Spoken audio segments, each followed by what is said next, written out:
नमस्कार। आप जुड़े हैं मध्यवाणी के साथ आध्यात्मिकता की सुधार। आज हम सुनेंगे जितिया यानी जीवित पुत्रिका व्रत की संपूर्ण कथा।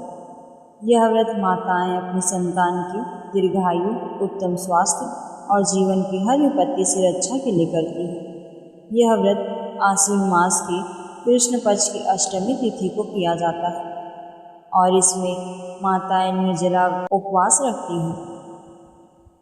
पौराणिक मान्यता है कि इस व्रत के प्रभाव से संतान अकाल मृत्यु, रोग और संकट से बचते हैं और उनका जीवन मंगलमय बनता है। आज के इस वीडियो में हम तीनों प्रसिद्ध कथाएं सुनेंगे। गरुड़ और लोमड़ी की कथा, जीमूत वाहन और गरुड़ की कथा तथा राजा शल्यकेतु की रानी मलिनी की कथा। आइए आरंभ करते हैं। गरुड़ और लोमड़ी की कथा।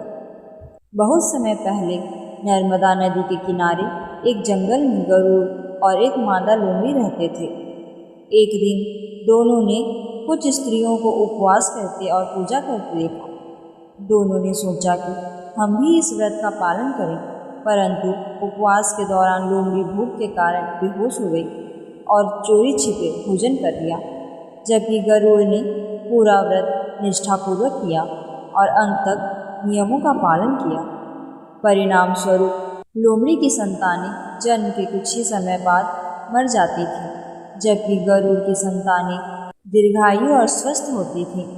इस कथा से शिक्षा मिलती है कि व्रत को पूर्ण श्रद्धा और नियम से करना चाहिए, तभी उसका फल प्राप्त होता है। दूसरा कथा, जीमूत वाहन और गरुड़ की कथा। गंधर्व वंश में एक महान राजा हुए, जीमूत वाहन।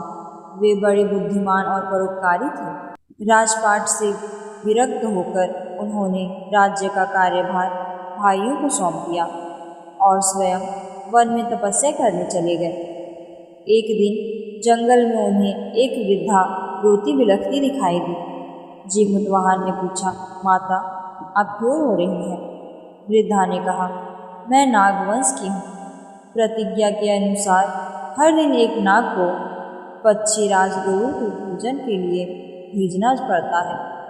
आज मेरे एकमात्र पुत्र की बारी है। जीमूत वाहन का हृदय करुणा से भर उठा। उन्होंने वृद्धा को आश्वासन दिया कि उनका पुत्र जीवित रहेगा। जीमूत वाहन स्वयं लाल वस्त्र पहनकर चट्टान पर लेट गए ताकि गरुड़ उन्हें बलि समझकर ले जाए। जब गरुड़ आया तो वह जीमूत वाहन को पकड़कर ले गया, लेकिन यह देखकर चकित हुआ कि यह बलि न डर रहा है न भाग रहा है। गरुड़ ने पूछा, तुम कौन हो? जीमूत वाहन ने कहा, मैं उस नाग के स्थान पर आया हूँ ताकि एक माँ का पुत्र जीवित रह सके। उनकी वीरता और परोपकार से प्रसन्न होकर गरुड़ ने प्रतिज्ञा ली, अब वह नागवंश से बलि नहीं मांगेगा। तभी से जीमूत वाहन की पूजा की जाती है और माताएं इस व्रत को करती हैं ताकि उनकी संतानें दीर्घायु और निरोग रहे। चलिए अब हम सुनते हैं तीसरी कथा, राजा शल्यकेतु की रानी मलिनी की कथा। विदर्भ देश में शल्यकेतु नामक राजा राज्य करते थे। उनकी रानी मलिनी से एक पुत्र हुआ। उसी समय नाई की पत्नी से भी एक पुत्र जन्मा। संयोग से दोनों एक साथ बड़े हुए। बड़ा होने पर नाई का पुत्र चोर बन गया। एक दिन उसने महल में चोरी कर ली और पकड़ा गया। राजा ने उसे मृत्युदंड का आदेश दिया। जब रानी को यह बात पता चली तो वे दुखी हुई, क्योंकि नाई का पुत्र उनके पुत्र का सहपाठी और मित्र था। उन्होंने अपने पुत्र और उसके साथी की रक्षा के लिए कठोर व्रत किया। 3 दिन का निर्जला उपवास करके भगवान जीमूत वाहन की पूजा की। व्रत के प्रभाव से नाई के पुत्र को जीवन दान मिल गया और देवताओं ने घोषणा की कि इस व्रत के प्रभाव से संतानें अकाल मृत्यु से मुक्त रहेंगी। तभी से इस व्रत को जीवित पुत्रिका या जितिया कहा जाने लगा। इन तीनों कथाओं से हमें यह शिक्षा मिलती है कि श्रद्धा, परोपकार और त्याग का फल सबसे बड़ा होता है। माताएं यदि इस व्रत को निष्ठा से करें तो उनकी संतान निरोग, दीर्घायु और सुखी जीवन प्राप्त करते हैं। अब आइए अपनी संतान के मंगल के लिए संतान दीर्घायु मंत्र का जाप करें। अब आइए अपनी संतान के मंगल के लिए संतान दीर्घायु मंत्र का जाप करें। ओम त्र्यंबकं यजामहे सुगंधिं पुष्टिवर्धनम् उर्वारुकमिबन्धनान् मृत्युर्मोक्षयमामृतात्। ओम त्र्यंबकं यजामहे सुगंधिं पुष्टिवर्धनम् उर्वारुकमिबन्धनान् मृत्युर्मोक्षयमामृतात्। ओम त्र्यंबकं यजामहे सुगंधिं पुष्टिवर्धनम् उर्वारुकमिबन्धनान् मृत्युर्मोक्षयमामृतात्। ओम त्र्यंबकं यजामहे सुगंधिं पुष्टिवर्धनम् उर्वारुकमिबन्धनान् मृत्युर्मोक्षयमामृतात्। ओम त्र्यंबकं यजामहे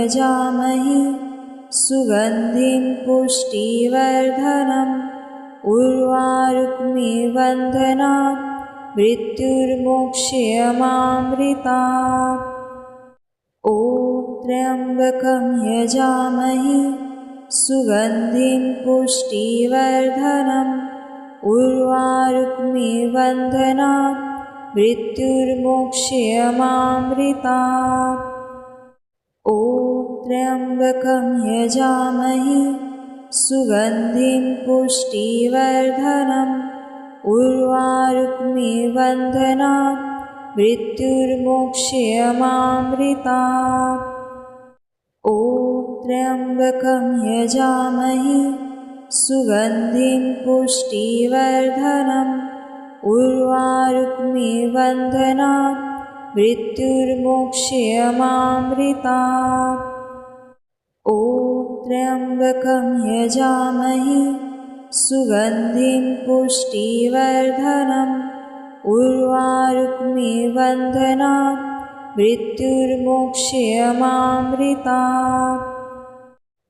ओम त्र्यंबकं यजामहे सुगंधिं पुष्टिवर्धनम् उर्वारुकमिबन्धनान् मृत्युर्मोक्षयमामृतात्। ओम त्र्यंबकं यजामहे सुगंधिं पुष्टिवर्धनम् उर्वारुकमिबन्धनान् मृत्युर्मोक्षयमामृतात्। ओम त्र्यंबकं यजामहे सुगंधिं पुष्टिवर्धनम् उर्वारुकमिबन्धनान् मृत्युर्मोक्षयमामृतात्।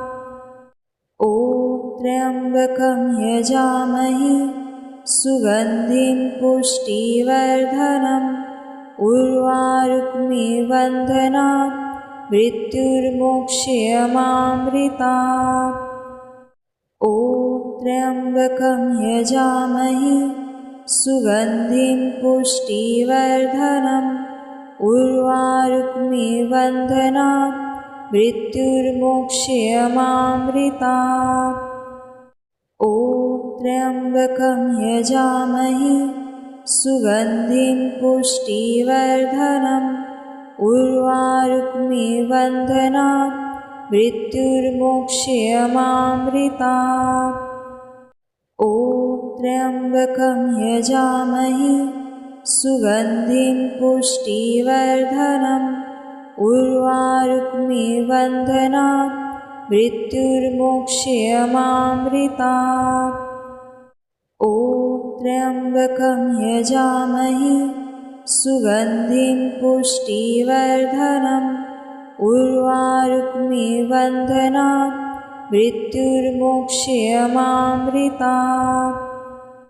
ओम त्र्यंबकं यजामहे सुगंधिं पुष्टिवर्धनम् उर्वारुकमिबन्धनान् मृत्युर्मोक्षयमामृतात्।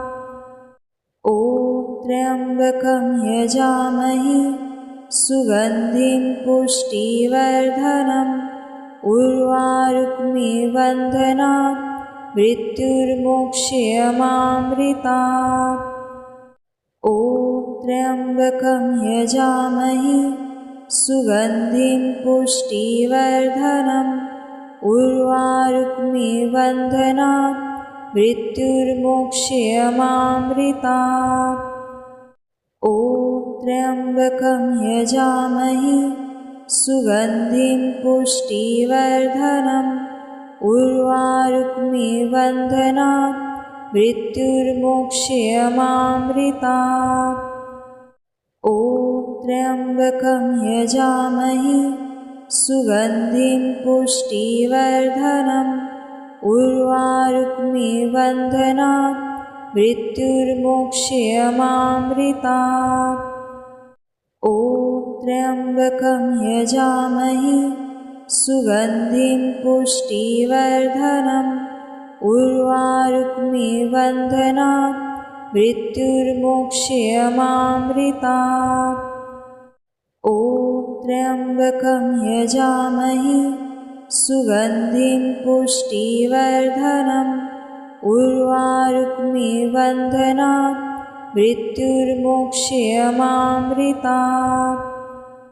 ॐ त्र्यम्बकं यजामहे सुगन्धिं पुष्टिवर्धनम् उर्वारुक्मिः बन्धनात् मृत्युर्मोक्षयमामृतात्।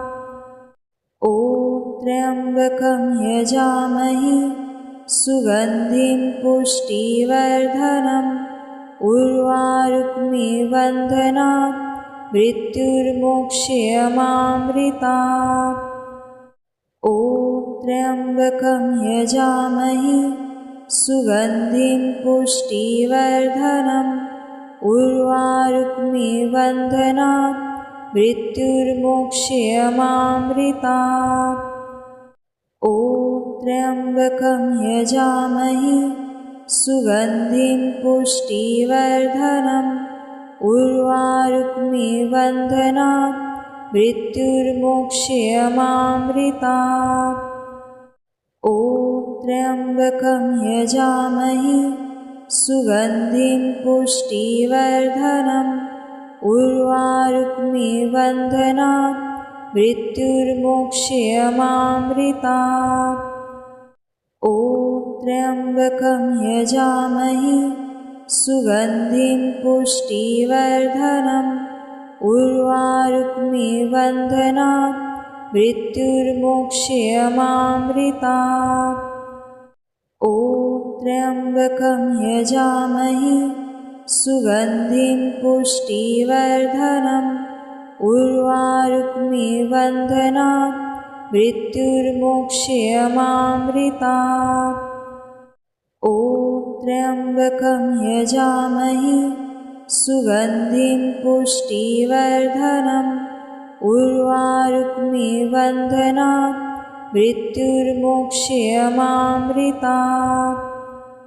ॐ त्र्यम्बकं यजामहे सुगन्धिं पुष्टिवर्धनम् उर्वारुक्मिः बन्धनात् मृत्युर्मोक्षयमामृतात्।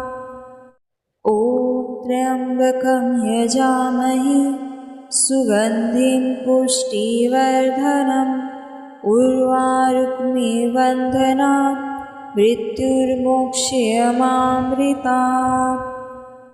ॐ त्र्यम्बकं यजामहे सुगन्धिं पुष्टिवर्धनम् उर्वारुक्मिः बन्धनात् मृत्युर्मोक्षयमामृतात्।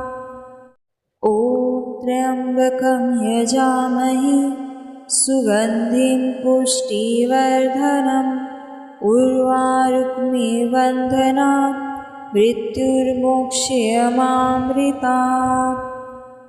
ॐ त्र्यम्बकं यजामहे सुगन्धिं पुष्टिवर्धनम् उर्वारुक्मिः बन्धनात् मृत्युर्मोक्षयमामृतात्। ॐ त्र्यम्बकं यजामहे सुगन्धिं पुष्टिवर्धनम् उर्वारुक्मिव बन्धनात् मृत्युर्मोक्ष्यमामृतात्। ॐ त्र्यम्बकं यजामहे सुगन्धिं पुष्टिवर्धनम् उर्वारुक्मिव बन्धनात् मृत्युर्मोक्ष्यमामृतात्। ॐ त्र्यम्बकं यजामहे सुगन्धिं पुष्टिवर्धनम् उर्वारुक्मिव बन्धनात् मृत्युर्मोक्ष्यमामृतात्। ॐ त्र्यम्बकं यजामहे सुगन्धिं पुष्टिवर्धनम् उर्वारुक्मिव बन्धनात् मृत्युर्मोक्ष्यमामृतात्। ॐ त्र्यम्बकं यजामहे सुगन्धिं पुष्टिवर्धनम् उर्वारुक्मिव बन्धनात् मृत्युर्मोक्ष्यमामृतात्। ॐ त्र्यम्बकं यजामहे सुगन्धिं पुष्टिवर्धनम् उर्वारुक्मिव बन्धनात् मृत्युर्मोक्ष्यमामृतात्। ॐ त्र्यम्बकं यजामहे सुगन्धिं पुष्टिवर्धनम् उर्वारुक्मिव बन्धनात् मृत्युर्मोक्ष्यमामृतात्। ॐ त्र्यम्बकं यजामहे सुगन्धिं पुष्टिवर्धनम् उर्वारुक्मिव बन्धनात् मृत्युर्मोक्ष्यमामृतात्। ॐ त्र्यम्बकं यजामहे सुगन्धिं पुष्टिवर्धनम् उर्वारुक्मिव बन्धनात् मृत्युर्मोक्ष्यमामृतात्।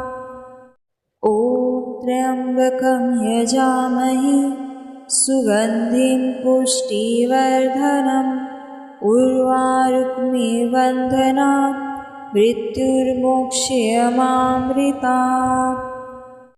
ॐ त्र्यम्बकं यजामहे सुगन्धिं पुष्टिवर्धनम् उर्वारुक्मिव बन्धनात् मृत्युर्मोक्ष्यमामृतात्।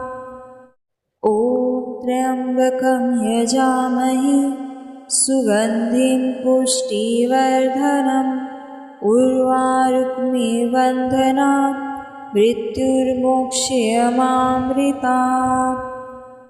ॐ त्र्यम्बकं यजामहे सुगन्धिं पुष्टिवर्धनम् उर्वारुक्मिव बन्धनात् मृत्युर्मोक्ष्यमामृतात्।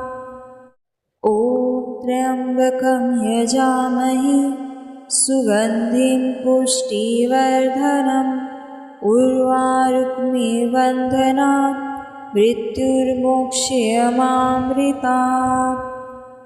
ॐ त्र्यम्बकं यजामहे सुगन्धिं पुष्टिवर्धनम् उर्वारुक्मिव बन्धनात् मृत्युर्मोक्ष्यमामृतात्। ॐ त्र्यम्बकं यजामहे सुगन्धिं पुष्टिवर्धनम् उर्वारुक्मिव बन्धनात् मृत्युर्मोक्ष्यमामृतात्। ॐ त्र्यम्बकं यजामहे सुगन्धिं पुष्टिवर्धनम् उर्वारुक्मिव बन्धनात् मृत्युर्मोक्ष्यमामृतात्। ॐ त्र्यम्बकं यजामहे सुगन्धिं पुष्टिवर्धनम् उर्वारुक्मिव बन्धनात् मृत्युर्मोक्ष्यमामृतात्। ॐ त्र्यम्बकं यजामहे सुगन्धिं पुष्टिवर्धनम् उर्वारुक्मिव बन्धनात् मृत्युर्मोक्ष्यमामृतात्। ॐ त्र्यम्बकं यजामहे सुगन्धिं पुष्टिवर्धनम् उर्वारुक्मिणीं बन्धनात् मृत्युर्मोक्ष्यमामृतात्। ॐ त्र्यम्बकं यजामहे सुगन्धिं पुष्टिवर्धनम् उर्वारुक्मिणीं बन्धनात् मृत्युर्मोक्ष्यमामृतात्। ॐ त्र्यम्बकं यजामहे सुगन्धिं पुष्टिवर्धनम् उर्वारुक्मिणीं बन्धनात् मृत्युर्मोक्ष्यमामृतात्। ॐ त्र्यम्बकं यजामहे सुगन्धिं पुष्टिवर्धनम् उर्वारुक्मिणीं बन्धनात् मृत्युर्मोक्ष्यमामृतात्। ॐ त्र्यम्बकं यजामहे सुगन्धिं पुष्टिवर्धनम् उर्वारुक्मिणीं बन्धनात् मृत्युर्मोक्ष्यमामृतात्। ॐ त्र्यम्बकं यजामहे सुगन्धिं पुष्टिवर्धनम् उर्वारुक्मिणीं बन्धनात् मृत्युर्मोक्ष्यमामृतात्। ॐ त्र्यम्बकं यजामहे सुगन्धिं पुष्टिवर्धनम् उर्वारुक्मिणीं बन्धनात् मृत्युर्मोक्ष्यमामृतात्। ॐ त्र्यम्बकं यजामहे सुगन्धिं पुष्टिवर्धनम् उर्वारुक्मिणीं बन्धनात् मृत्युर्मोक्ष्यमामृतात्। ॐ त्र्यम्बकं यजामहे सुगन्धिं पुष्टिवर्धनम् उर्वारुक्मिणीं बन्धनात् मृत्युर्मोक्ष्यमामृतात्। ॐ त्र्यम्बकं यजामहे सुगन्धिं पुष्टिवर्धनम् उर्वारुक्मिणीं बन्धनात् मृत्युर्मोक्ष्यमामृतात्। ॐ त्र्यम्बकं यजामहे सुगन्धिं पुष्टिवर्धनम् उर्वारुक्मिणीं बन्धनात् मृत्युर्मोक्ष्यमामृतात्। ॐ त्र्यम्बकं यजामहे सुगन्धिं पुष्टिवर्धनम् उर्वारुक्मिणीं बन्धनात् मृत्युर्मोक्ष्यमामृतात्। ॐ त्र्यम्बकं यजामहे सुगन्धिं पुष्टिवर्धनम् उर्वारुक्मिणीं बन्धनात् मृत्युर्मोक्ष्यमामृतात्। ॐ त्र्यम्बकं यजामहे सुगन्धिं पुष्टिवर्धनम् उर्वारुक्मिणीं बन्धनात् मृत्युर्मोक्ष्यमामृतात्। ॐ त्र्यम्बकं यजामहे सुगन्धिं पुष्टिवर्धनम् उर्वारुक्मिणीं बन्धनात् मृत्युर्मोक्ष्यमामृतात्। ॐ त्र्यम्बकं यजामहे सुगन्धिं पुष्टिवर्धनम् उर्वारुक्मिणीं बन्धनात् मृत्युर्मोक्ष्यमामृतात्। ॐ त्र्यम्बकं यजामहे सुगन्धिं पुष्टिवर्धनम् उर्वारुक्मिणीं बन्धनात् मृत्युर्मोक्ष्यमामृतात्। ॐ त्र्यम्बकं यजामहे सुगन्धिं पुष्टिवर्धनम् उर्वारुक्मिणीं बन्धनात् मृत्युर्मोक्ष्यमामृतात्। ॐ त्र्यम्बकं यजामहे सुगन्धिं पुष्टिवर्धनम् उर्वारुक्मिणीं बन्धनात् मृत्युर्मोक्ष्यमामृतात्। ॐ त्र्यम्बकं यजामहे सुगन्धिं पुष्टिवर्धनम् उर्वारुक्मिं बन्धनात् मृत्युर्मोक्षयमामृतात्। ॐ त्र्यम्बकं यजामहे सुगन्धिं पुष्टिवर्धनम् उर्वारुक्मिं बन्धनात् मृत्युर्मोक्षयमामृतात्। ॐ त्र्यम्बकं यजामहे सुगन्धिं पुष्टिवर्धनम् उर्वारुक्मिं बन्धनात् मृत्युर्मोक्षयमामृतात्। ॐ त्र्यम्बकं यजामहे सुगन्धिं पुष्टिवर्धनम् उर्वारुक्मिं बन्धनात् मृत्युर्मोक्षयमामृतात्। ॐ त्र्यम्बकं यजामहे सुगन्धिं पुष्टिवर्धनम् उर्वारुक्मिं बन्धनात् मृत्युर्मोक्षयमामृतात्।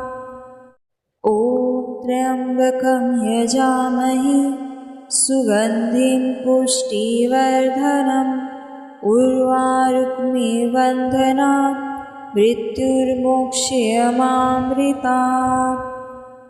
ॐ त्र्यम्बकं यजामहे सुगन्धिं पुष्टिवर्धनम् उर्वारुक्मिं बन्धनात् मृत्युर्मोक्षयमामृतात्। ॐ त्र्यम्बकं यजामहे सुगन्धिं पुष्टिवर्धनम् उर्वारुक्मिं बन्धनात् मृत्युर्मोक्षयमामृतात्। ॐ त्र्यम्बकं यजामहे सुगन्धिं पुष्टिवर्धनम् उर्वारुक्मिं बन्धनात् मृत्युर्मोक्षयमामृतात्। ॐ त्र्यम्बकं यजामहे सुगन्धिं पुष्टिवर्धनम् उर्वारुक्मिं बन्धनात् मृत्युर्मोक्षयमामृतात्।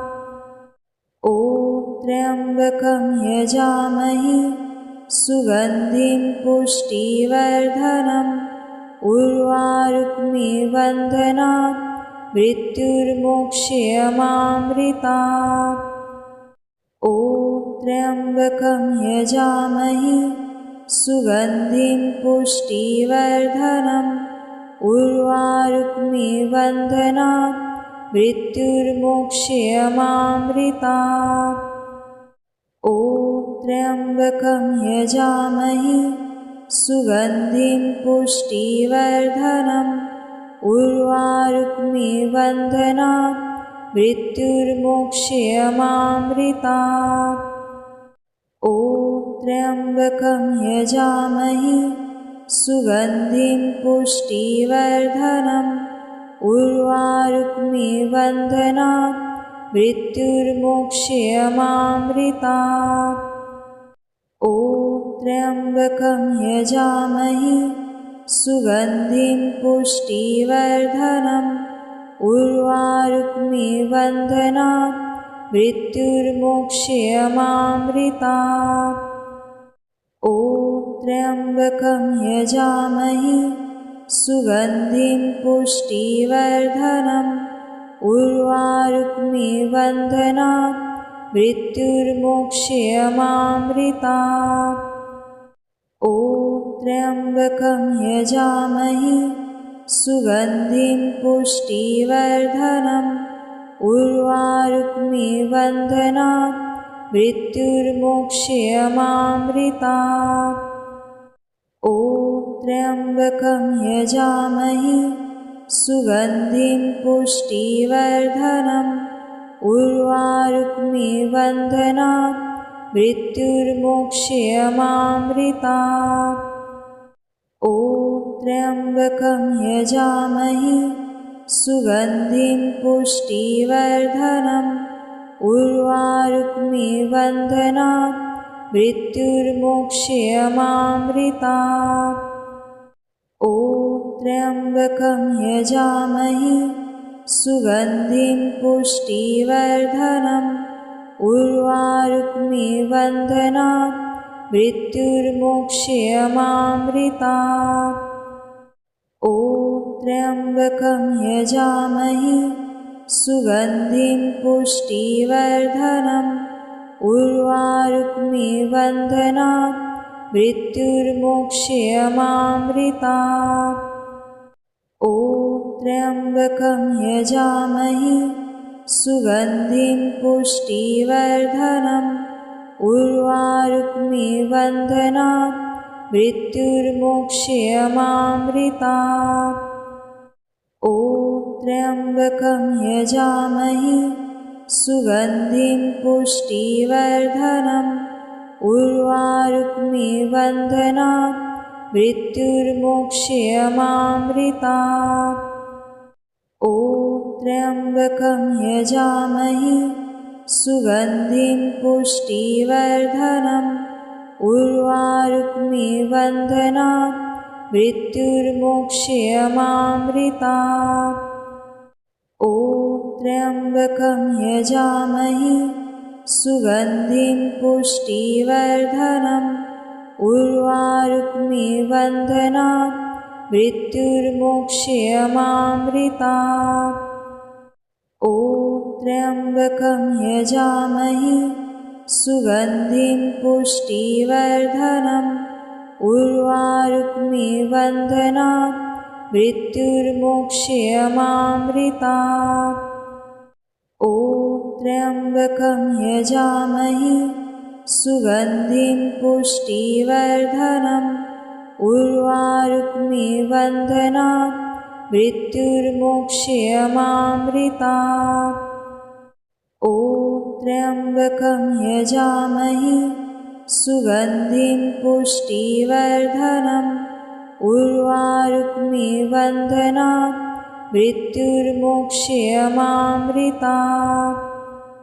ॐ त्र्यम्बकं यजामहे सुगन्धिं पुष्टिवर्धनम् उर्वारुक्मिः बन्धनात् मृत्युर्मोक्षयमामृतात्।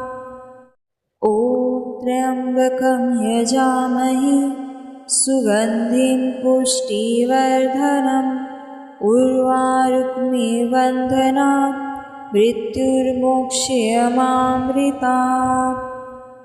ॐ त्र्यम्बकं यजामहे सुगन्धिं पुष्टिवर्धनम् उर्वारुक्मिः बन्धनात् मृत्युर्मोक्षयमामृतात्।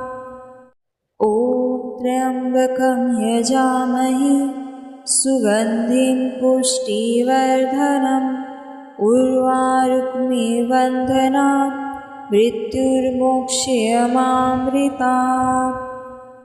ॐ त्र्यम्बकं यजामहे सुगन्धिं पुष्टिवर्धनम् उर्वारुक्मिः बन्धनात् मृत्युर्मोक्षयमामृतात्। इस पावन व्रत का फल आपको और आपकी संतान को प्राप्त हो। भगवान जीमूतवाहन और पक्षीराज गरुड़ आप सबकी संतानों को दीर्घायु और सुखमय जीवन का आशीर्वाद दें। जय जीमूतवाहन, जय गरुड़, हर हर महादेव।